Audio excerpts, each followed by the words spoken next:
Hello everyone, it is April and today I have an enormous horror TBR for you. These are the books, the horror books that I would like to read by the end of the year. It's quite a stack. I'm in the mood for horror. I don't know if I'm alone in the sense that like in the summer, I really want to pick up horror for the most part. Some thrillers, but a lot of horror. I'm strange in that way. So I've got quite a few. I'm going to start with a book that I have on my Kobo, and that is called Come With Me by Ronald Malfi. So this author is apparently prolific in the horror genre, and he's got quite a few books. So if I like him, I can go into his backlist. So we follow a man named Aaron who discovers his wife killed in December of that year, and he is distraught. I think he is haunted by her in one way or another, and then he discovers that his wife had this secret past that obviously he knew nothing about. She almost had like a secret identity that shocked him and angers him, and he wants to find out what that is, but that leads him down a very dark road, and he's actually risking his own life. Sounds really, really good and very dark. Next is a book I've had for a while and I've wanted to read for a good long time too. This is The 7 Visitations of Sydney Burgess. This is about a woman who is a mother. She goes to the door one day, a masked man or intruder comes in. She is knocked to the ground and left unconscious. And she gets to the hospital. Next thing she knows, she's woken up in the hospital and she's telling them about her experience. And the hospital workers are like, you know what, that didn't happen the way that you're thinking it did. The intruder is actually lying dead in her house right now. And maybe she did it, I don't know, but it is a possession story. And I love possession stories and ghost stories. Give them to me. I will consume them. So very excited for this. Another book that sounds dark is No One Gets Out Alive by Adam Neville.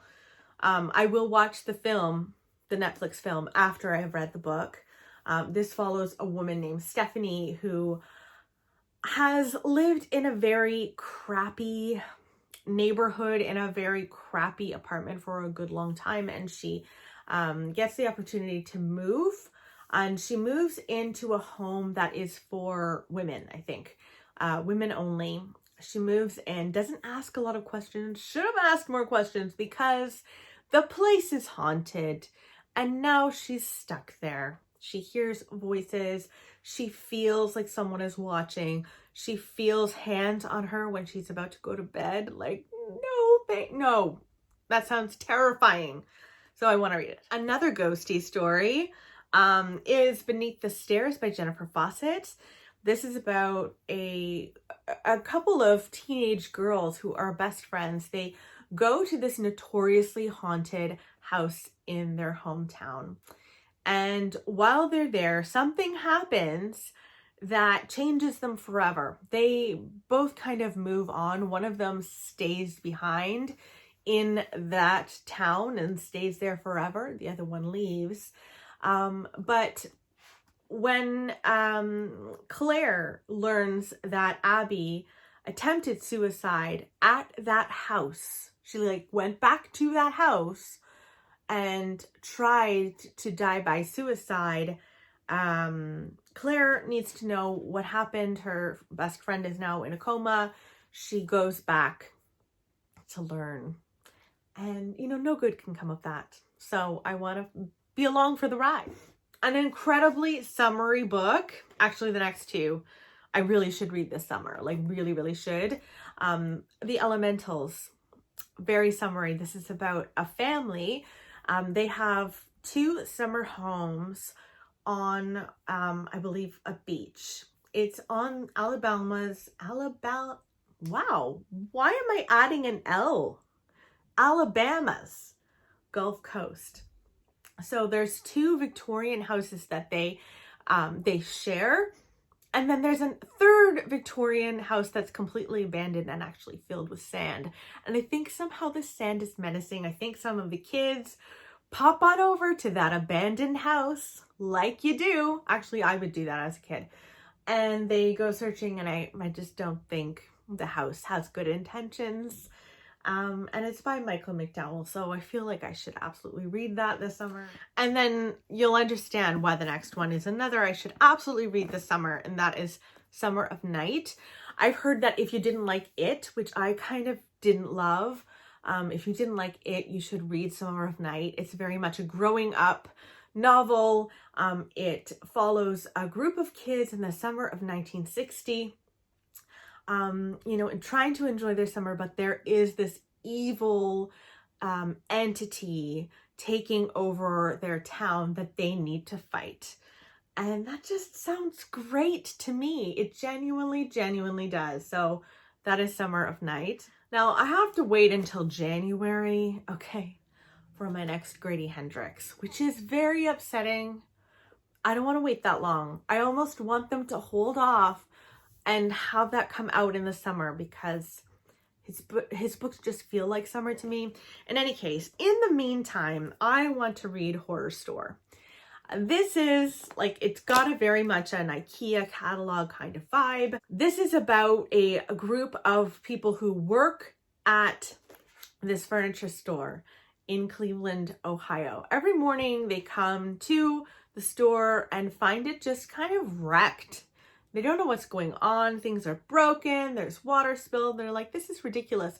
You know what we'll do is we'll just stay over the night and find out for ourselves, instead of like putting up a camera or something. Like, that's what you should actually do. Anyway, that would ruin the story. So they just stay overnight, and I believe they are haunted while they stay there.